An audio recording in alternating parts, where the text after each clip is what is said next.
जहां हर तरफ सिर्फ हिंसा हो, जहां लोगों के दिलों में प्यार नाम की कोई चीज बची ही ना हो। बाइबल बताती है कि इंसान सिर्फ बुराई ही बुराई सोचता था।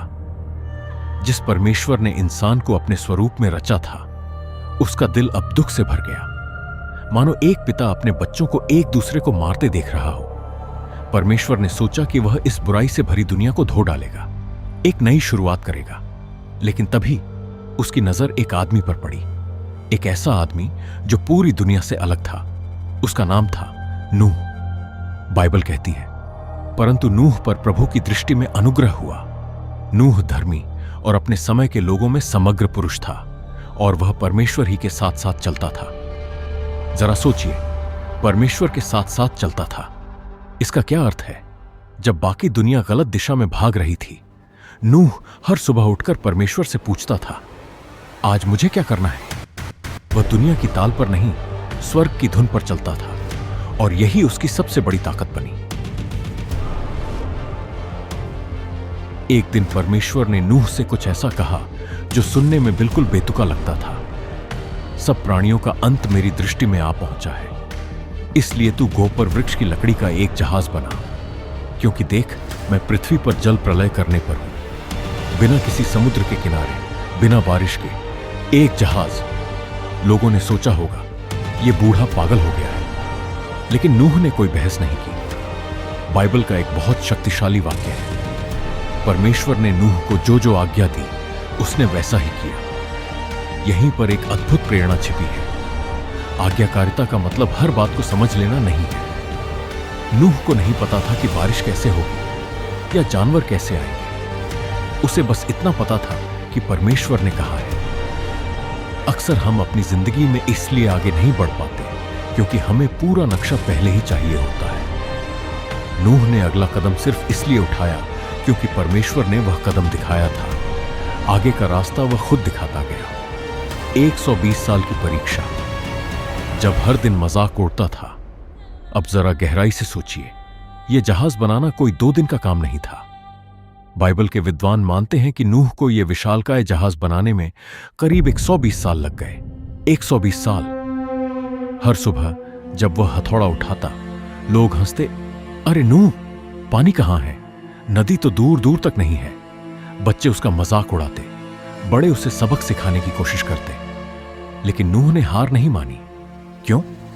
क्योंकि उसकी नजर लोगों की बातों पर नहीं, परमेश्वर के वादे पर टिकी थी। नया नियम हमें इसका राज बताता है। विश्वास ही से नूह ने अपने घराने के बचाव के लिए जहाज बनाया। आपके जीवन में भी कोई जहाज ऐसा होगा जिसे बनाने में सालों लग रहे हैं। शायद कोई व्यवसाय, कोई सेवकाई, कोई रिश्ता, और दुनिया कह रही होगी कि यह बेकार है।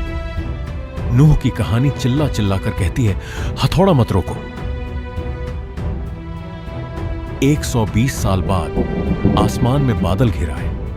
परमेश्वर ने नूह से कहा, समय आ गया। और तब एक अद्भुत चमत्कार हुआ। नूह को जानवरों को पकड़कर लाने की जरूरत नहीं पड़ी। जितने प्राणियों में जीवन की आत्मा है, वे सब जोड़ा जोड़ा करके नूह के पास जहाज में आ गए। शेर, चीता, हाथी, खरगोश सब शांति से जहाज में दाखिल हुए। कोई किसी को नहीं खा रहा था। क्यों? क्योंकि जब परमेश्वर बुलाता है तो वह स्वभाव भी बदल देता है, और तब प्रभु ने उसका दरवाजा बंद कर दिया। क्या आपने इस छोटे से वाक्य की गहराई समझी? दरवाजा नूह ने नहीं बंद किया, परमेश्वर ने बंद किया। वही दरवाजा जो 120 साल तक सबके लिए खुला था, अब बंद हो चुका था। दया का समय समाप्त हो गया था। परमेश्वर जिस दरवाजे को बंद करता है, उसे कोई इंसान खोल नहीं सकता, और जिसे वह सुरक्षित रखता है, उसे कोई तूफान छू नहीं सकता। तूफान का सन्नाटा और एक सच जो सब भूल जाते हैं। बारिश शुरू हुई। बाइबल कहती है कि गहरे समुद्र के सब सोते फूट निकले और आकाश के झरोखे खुल गए। ऊपर से पानी, नीचे से पानी, 40 दिन और 40 रात तक लगातार।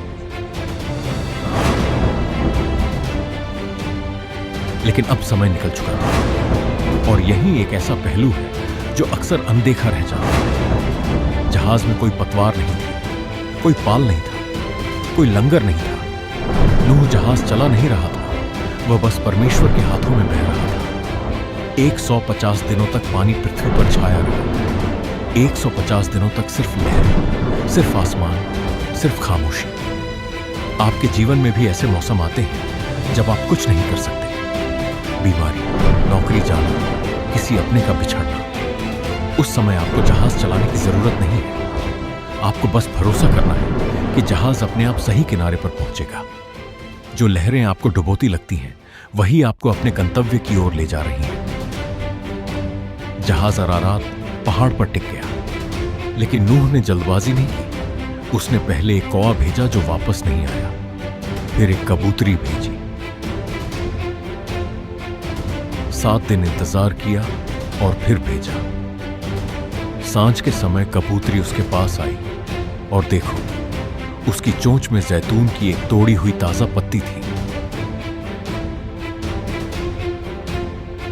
जब आप सबसे गहरे अंधेरे में हो, तब परमेश्वर अक्सर एक छोटा सा संकेत भेजता है। एक फोन कॉल, एक वचन, एक अप्रत्याशित मदद। आपकी जैतून की पत्ती छोटी हो सकती है, लेकिन वह सबूत है कि आपकी रिहाई करीब है। वह पल जिसने इतिहास बदल दिया। नूह बाहर निकला। उसने सबसे पहला काम क्या किया? खाना नहीं खाया, घर नहीं बनाया। उसने एक वेदी बनाई और परमेश्वर को बलिदान चढ़ाया। उसकी पहली सांस धन्यवाद की थी। प्रभु ने उस सुखदायक सुगंध को ग्रहण करके मन में कहा, मैं मनुष्य के कारण फिर कभी भूमि को शाप न दूंगा। और फिर परमेश्वर ने कुछ ऐसा बनाया जो पहले कभी नहीं देखा गया था। आसमान में एक मेघ धनुष। मैं अपना धनुष बादल में रखता हूं। वह मेरे और पृथ्वी के बीच वाचा का चिन्ह होगा। सबसे खूबसूरत बात, वह धनुष इंसान को याद दिलाने के लिए नहीं है, वह स्वयं परमेश्वर को याद दिलाने के लिए है। हर बार जब बारिश होती है और इंद्रधनुष निकलता है, तो परमेश्वर देखता है और अपनी करुणा को स्मरण करता है। आपके लिए नूह बिल्कुल आम इंसान था।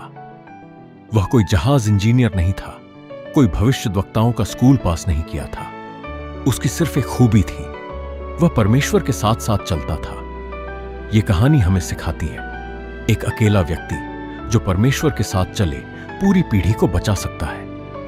उपहास आपको तब तक हरा नहीं सकता जब तक आप अपने बुलाहट पर डटे रहते हैं। जिन तूफानों में आपको लगता है कि आप डूब जाएंगे, वे ही आपको सही मंजिल तक उठा ले जाते हैं।